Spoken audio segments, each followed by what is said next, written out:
Candi peninggalan agama Buddha ini, yang disebut Candi Pawon, ditemukan pada akhir abad ke-19 dalam keadaan rusak tertimbun semak-semak belukar. Lalu terjadi perbaikan pada tahun 1903. Candi Pawon juga mengalami pemugaran yang dilaksanakan sejak tahun 1897 sampai tahun 1904. Kemudian dilanjutkan lagi oleh Van Eyck pada tahun 1908. Bangunan pemujaan ini didirikan oleh dinasti Shailendra antara abad ke-8 sampai ke-9 Masehi. Menurut Kasparis, Candi Pawon merupakan tempat penyimpanan abu jenazah Raja Indra pada abad ke-782 sampai 812 Masehi, ayah Raja Samaratungga dari dinasti Shailendra. Menurut Profesor Dr. Raden Mas Purbacakra, Candi Pawon ini adalah Upa Angga. Artinya, bagian dari Candi Borobudur, seperti pawon bagian dari rumah. Candi Pawon. Candi Pawon yang terletak di Brojonalan, Wonorejo, Kecamatan Borobudur, Kabupaten Magelang, Jawa Tengah. Candi Pawon ini berada di antara Candi Mendut dan Candi Borobudur, dengan berjarak 1.750 meter dari Candi Borobudur ke arah timur dan 1.150 meter dari Candi Mendut ke arah barat.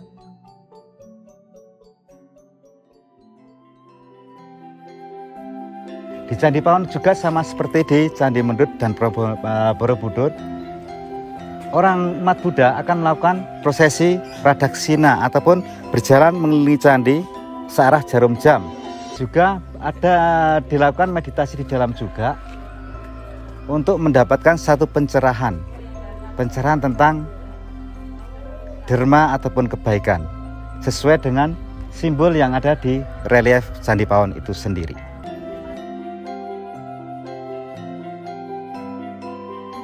Di dalam Candi Pawon sekarang sudah tidak ada, dulunya juga cuman patung Buddha itu sekarang sudah nggak ada. Seiring berjalannya waktu, sekarang di dalam Candi Pawon itu sendiri adalah kosong, hanya berbentuk ruangan untuk tempat berdoa ataupun meditasi.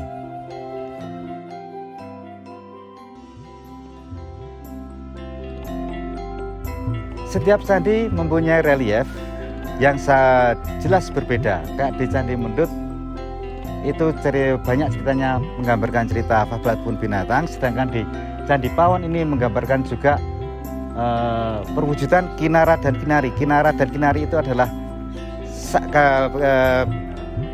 perut ke atas berupa manusia, sedangkan sini burung, dan itu menggambarkan makhluk dari swargaloka ataupun kayangan. Di Borobudur sendiri juga mempunyai beberapa panel relief, baik di Karma Wibangganya, hukum sebab akibat, Lalita Vistaranya, perjalanan Sang Buddha Gautama sendiri untuk mencari pencerahan, juga perbuatan baik dan buruk yang dilakukan oleh binatang kepada manusia, bahkan juga mengajarkan dharma ataupun kebaikan. Di Candi Hindu juga jelas beda, karena Candi Hindu kayak di Prambanan menggambarkan kisah cinta Rama dan Sinta di Ramayana Story.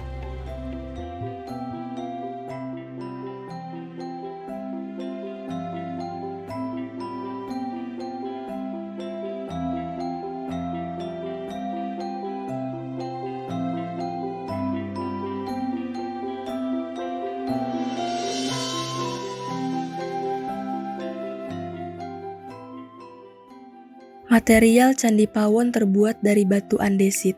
Candi ini berdenah persegi 4 dengan sisinya 10 meter dan tinggi 13,3 meter.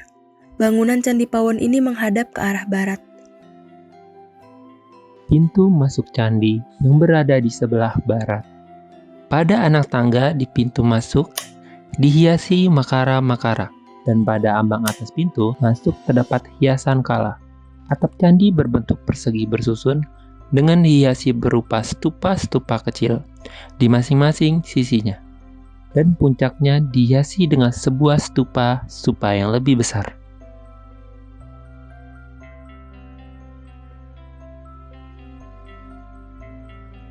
Pada dinding arah utara dan selatan candi, dihiasi dengan relief pohon kalpataru yang diapit pundi-pundi dan kinara-kinari, makhluk berkepala manusia dan berbadan burung.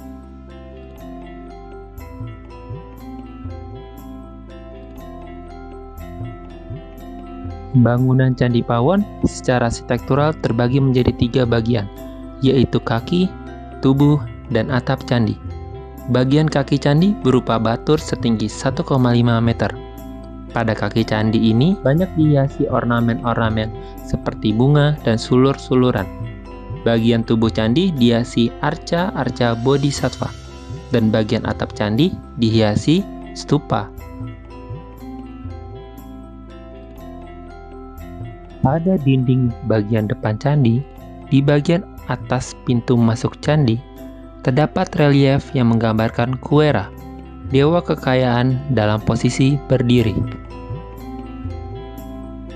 Di bagian atas dinding, terdapat sepasang jendela kecil yang berfungsi sebagai ventilasi. Di antara kedua lubang ventilasi tersebut terdapat pahatan kuku muda.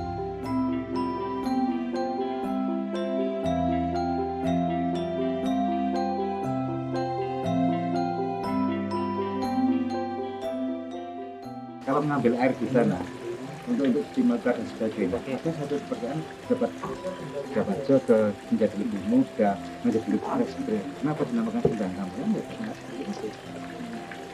Jadi semua titik sejarah di Indonesia itu pasti akan berhubungan dengan spiritual.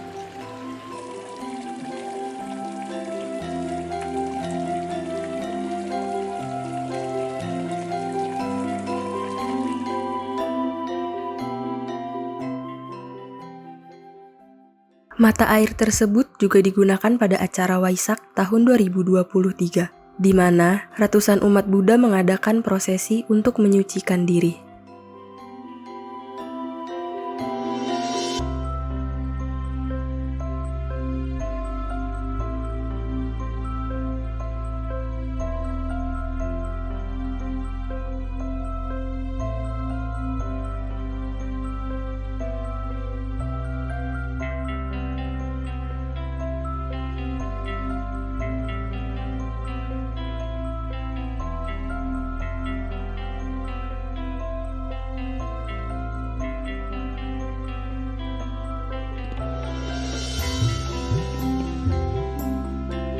Itu ada tradisi, memang udah dari zaman nenek moyang kita.